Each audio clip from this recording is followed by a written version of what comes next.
Hello. तो क्या हाल चाल है सब लोगों के। स्वागत है आपका ओनली सिलेक्शन वर्ल्ड में। और वीकली टारगेट 9 की हम लोग बात करेंगे। तो 8 वीक्स हम लोगों ने सक्सेसफुली कंप्लीट कर लिए हैं, यानी कि 56 डेज़। और 56 डेज़ में ही आपका पूरा जो सिलेबस है वो लगभग ख़त्म हो गया है। सिर्फ अकाउंटिंग का जो पोर्शन है, अकाउंटिंग और इंडस्ट्रियल रिलेशन, इन्हीं में कुछ पोर्शन बचा है, वरना पूरा ख़त्म हो गया है। ठीक है, तो जो पोर्शन कंप्लीट हो गए हैं उनमें से कहीं से भी आ सकता है। और करंट के लिए मैं बता दूं स्पेशली कि जनवरी, फरवरी, मार्च, अप्रैल, ये चारों महीने आपने किए हुए हैं 2021 के। ठीक है, 2021 के आपने ये चारों महीने किए हुए हैं। ठीक है, इसमें मई को भी इंक्लूड कर लीजिए इस वीक के लिए, सिर्फ मई को। ठीक है, और ये जो 5 महीने हैं, 4 आपने ऑलरेडी पढ़े हुए हैं, उनका रिवीजन कर लीजिएगा और मई को एक इंक्लूड करके इस बार हमारे वीकली टेस्ट में आएगा। ठीक है, और ये लास्ट हो जाएगा, फिर हमको पीछे ही चलना है, 2020 को ही कवर करना है। ये सेकंड रिवीजन आपका 2021 के लिए लास्ट हो जाएगा। ये 5 मंथ्स का आप कर लीजिए इस बार।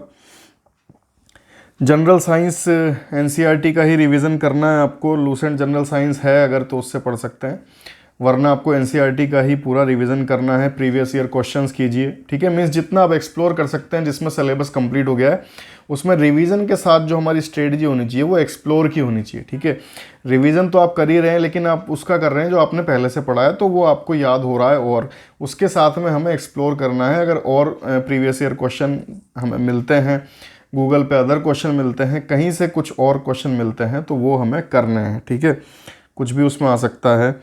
पॉलिटी में हमने अभी तक प्रेसिडेंट और स्टेट गवर्नमेंट ये सब किया है। ठीक है, इस बार के लिए पार्लियामेंट स्पेशली आप कर लीजिए, स्पेसिफिकली पार्लियामेंट की जिसमें कमिटीज़ आ जाएंगी, पार्लियामेंट के किस तरीके से काम करती है, कितने अधिकार हैं, किस चीज़ में क्या कर सकती है, कौन से आर्टिकल्स इन्वॉल्व हैं इन सब में।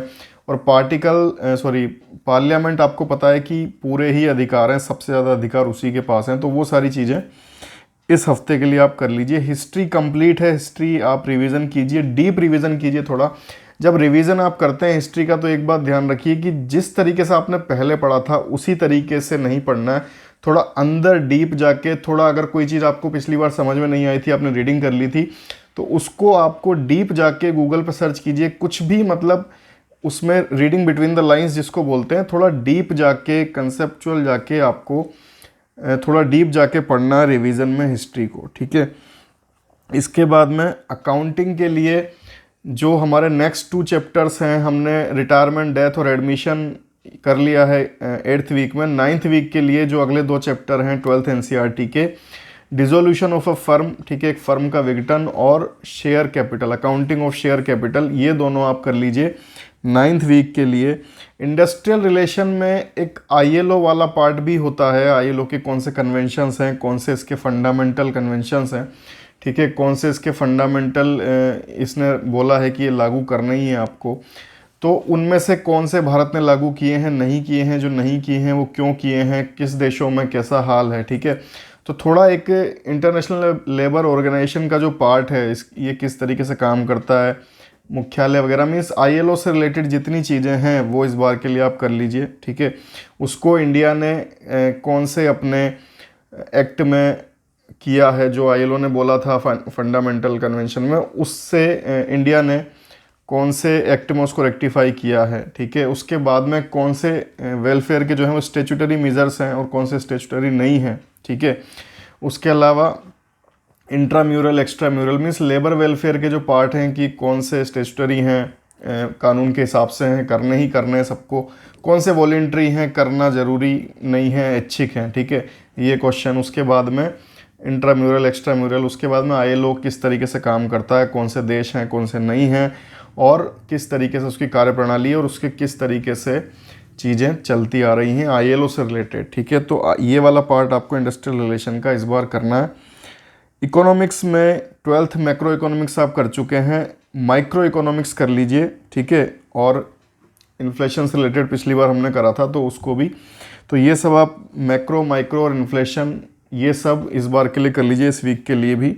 ठीक है, मैथ्स और इंग्लिश में फुल है, कुछ भी आ सकता है, सिलेबस यहाँ कंप्लीट हो चुके हैं। Reasoning, computer as it is है।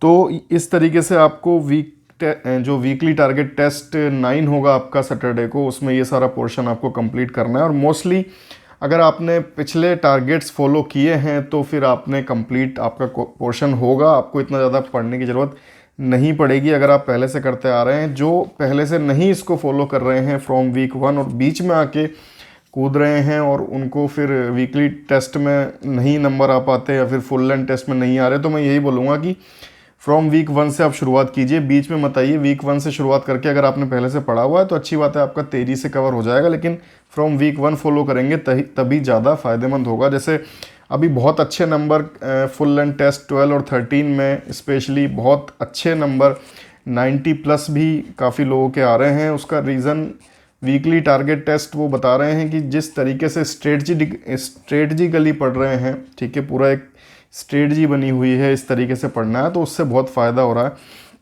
तो यही फ़ायदा आपको होगा अगर आप पूरा फॉलो करेंगे, ठीक है। बीच में आएंगे तो उतना मज़ा नहीं आएगा, पहले से फॉलो कीजिए तो आपको उसी तरीके से लाभ मिलेंगे जैसे उनको मिल रहे हैं। 90 प्लस नंबर भी आ रहे हैं, गेटेबल हैं, और अगर आप करेंगे तो बिल्कुल आपके भी आएंगे, ठीक है। जिन लोगों के पहले 60-70 के रेंज में थे वो कुछ 1-2 बच्चे उस रेंज में से आ रहे हैं 90 के रेंज में, इसका मतलब वास्तव में पढ़ाई उन्होंने की है, ठीक है। तो ये सब आपको भी करना है। करंट के लिए जो 5 मंथ्स हैं 2021 के, और पॉलिटी के लिए पार्लियामेंट, ठीक है, अकाउंटिंग के लिए डिसोल्यूशन ऑफ अ फर्म और शेयर कैपिटल, इंडस्ट्रियल रिलेशन के लिए ILO, इकोनॉमिक्स के लिए माइक्रो इकोनॉमिक्स 12th, ठीक है। तो ये सब इस बार के लिए आपका वीकली टारगेट है और इसको कर लीजिए। और लास्ट में आपको टेस्ट सैटरडे को शाम को 7 बजे होता है, उसी तरीके से होगा, ठीक है। फुल लेंथ टेस्ट संडे को शाम 5 बजे उसी तरीके से होगा। और लास्ट में जाते जाते एक ज़रूरी सूचना, अगर मेरा नाम लेके या फिर किसी भी तरीके से मुझे इन्वॉल्व बता के कोई आपसे किसी भी तरीके से मॉनेटरी डिमांड करता है, पैसे की डिमांड करता है, तो ध्यान रखें कि जो भी मैं पढ़ाऊँगा, कोई आपसे ये कहता है कि आप सुमित सर इस प्लेटफॉर्म पे पढ़ाएंगे, इतना कंट्रीब्यूट कर दो, ठीक है, तो ऐसा कुछ नहीं आपको करना है। मैं जो भी पढ़ा रहा हूँ या जो भी पढ़ाऊँगा, स्ट्रेटजी, मोटिवेशन, जो कुछ भी मैं करूँगा वो आपको इसी चैनल पे मिलेगा और बिल्कुल फ्री ऑफ कॉस्ट मिलेगा। किसी भी चीज़ का कोई चार्ज नहीं है। आप टेस्ट भी पिछले दे ही पा रहे हैं, ठीक है, प्लेलिस्ट में जाके पिछले लेक्चर भी देख सकते हैं, कुछ भी आप कर सकते हैं और सब कुछ फ्री है। अगर कोई किसी भी तरीके से कोशिश करता है तो उसको एंटरटेन नहीं करना है, क्योंकि मैं कुछ नहीं मांग रहा हूँ। किसी को लगता है कि चलो ये नहीं मांग रहे, हम इनके नाम से कुछ कर लेते हैं, तो उस चीज़ को आपको टॉलरेट नहीं करना है, एंटरटेन नहीं करना है। क्योंकि कोई भी आदमी अगर कुछ अच्छा करने की कोशिश करता है कभी भी, तो उससे कई लोगों को दिक्कत होती है, मुझसे भी हो सकती है। और अगर आप बाद में आके बोलेंगे कि सर ऐसा ऐसा हुआ और मैंने कर दिया पे, तो फिर मैं बाद में कुछ नहीं बोल पाऊंगा। इसीलिए मैं पहले ही कह रहा हूँ कि जो कुछ है यही है और फ्री है, ठीक है। तो ऐसे किसी भी चीज़ को एंटरटेन करने की कोई ज़रूरत नहीं है, ठीक है।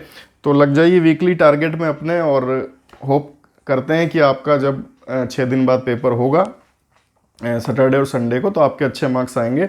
आप भी उन 1-2 लोगों की तरह 90 प्लस की श्रेणी में शामिल हो जाओ, यही मैं चाहूँगा, क्योंकि उसी हिसाब से फिर हमारी तैयारी चलेगी एग्ज़ाम तक, ठीक है। तो best of luck, good bye, जय हिंद।